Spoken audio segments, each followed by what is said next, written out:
இந்த ரத்தனங்களை பற்றி GV communication சார்பாக 2 பதிவுகள் முன்பே போட்டோம். இந்த பதிவில் உபரத்தனங்கள் அப்படின்னு சொல்லுவாங்க. அது உபரத்தனங்களில்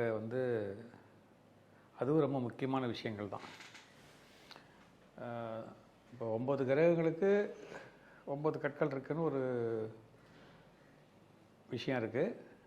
பட்டு இந்த உபரத்தனங்கள் அப்படின்றது என்னென்னு கேட்டிங்கன்னா, அதுவும் ஈக்குவலி டு மெயின் ஜெம்ஸ்டோன்ஸ். அதில் நம்பர் 1 இருக்கிறது அமித்திஸ்ட் அப்படின்ற ஒரு உபரத்தனம்.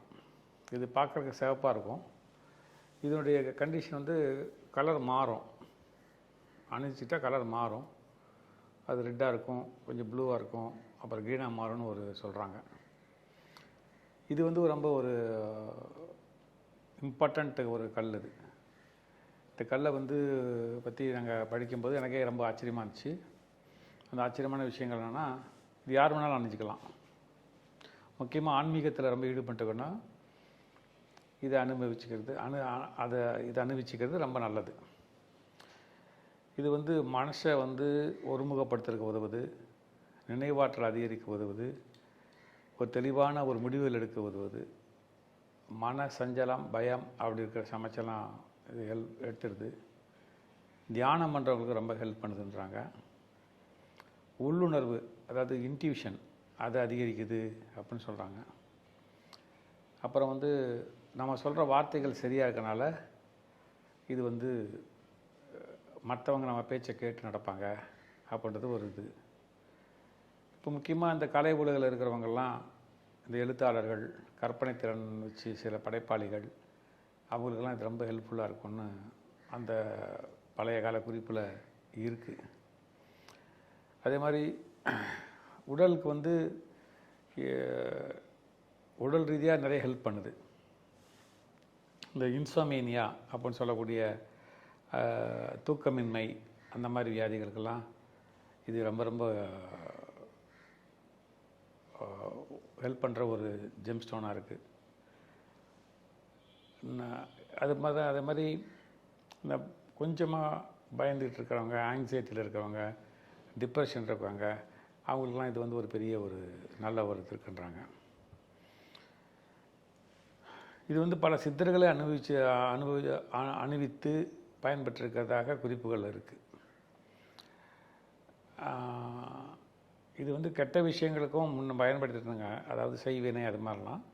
இப்போ அந்த ஒரு கலை அழிந்து விட்டதால் அந்த மாதிரி கலைகளுக்கெல்லாம் இது கிடைக்கிறது. இது ஈஸியாக கிடைக்கக்கூடிய ஒரு ஸ்டோன் தான்.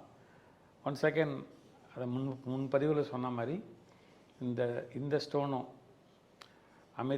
அமித்திஸ்டின் அப்படின்ற இந்த ஸ்டோனும் போலியாக நிறைய வர ஆரம்பிச்சிருச்சு. இது இலங்கை மற்றும் இந்த வளைகுடா நாடுகள், அப்புறம் தென்னாப்பிரிக்கா, அங்கே இருக்கக்கூடிய இடங்கள்ல யாராவது தெரிஞ்சவங்க கிடைச்சாங்கன்னா அவங்க மூலமாக வாங்குறதும், இது நல்ல ஒரு பாரம்பரியமிக்க ஜெம் ஸ்டோன் விற்கிற ஒரு ஸ்டோர்ஸில் சொல்லி வச்சு வாங்குறதும். இது விலையை ஒன்றும் எனக்கு யாரும் சொல்லலை. என்கிட்ட டிமாண்ட் தான். ரொம்ப ஒன்றும் பெரிய விலை அதிகமான ஒரு ஸ்டோன் கிடையாது.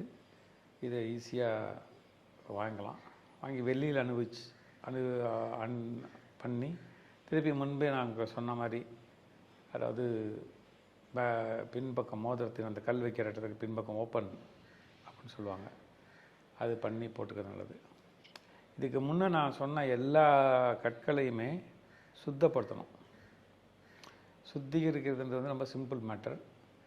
பாலில் போட்டு கொஞ்ச நேரம் வச்சுட்டு, அப்புறம் துளசி தண்ணியில் போட்டு கொஞ்ச நேரம் வச்சுட்டு, அதே மாதிரி ஒரு இரவு கங்கா ஜலத்தில் போட்டு வச்சுட்டு, ஒரு நல்ல ஹோரையில் நல்ல நாளில் அதை அனுபவிச்சா நல்லது. அதே மாதிரி இது ஒரு 15 நாளைக்கு ஒரு 20 நாளைக்கு ஒரு தாட்டி அதை டீடாக்ஸ் பண்ணணும். டீடாக்ஸ் பண்ணணும்னா அது ஒரு எல்லாத்தையும் தீய இதையும் நல்ல இதையும் சேர்த்து வச்சுக்கும். அதுக்காக திருப்பி இதே சுத்திப்படுத்துகிற முறையில் பண்ணுறது ரொம்ப நல்லது. இல்லை ஏதாவது தெரிஞ்ச கோயிலுக்கு போனீங்கன்னா சாமியோட காலில் வச்சு அபிஷேகத்துக்கு அப்போ கொடுத்து சாமிக்கு அனுபவிச்சு சாமி காலில் வச்சு வாங்கிட்டு வர்றது, சாமிக்கு கொடுத்து சாமிக்கிட்ட வச்சு வாங்கிட்டு வர்றது நல்லது. குலதெய்வம் அப்படின்னு சொல்லக்கூடிய கோயில் பக்கத்தில் இருந்துச்சுன்னா அங்கே கொடுத்து கூட வச்சு வாங்கிட்டு வரலாம். எல்லா கற்களுக்குமே இது பொருந்தும் அப்படின்னு சொல்லி இந்த அமித்திஸ்டின் நல்ல குணங்களை சொல்லி உங்களுக்கு இந்த பதிவை முடிவு பண்ணுறோம். தேங்க்யூ.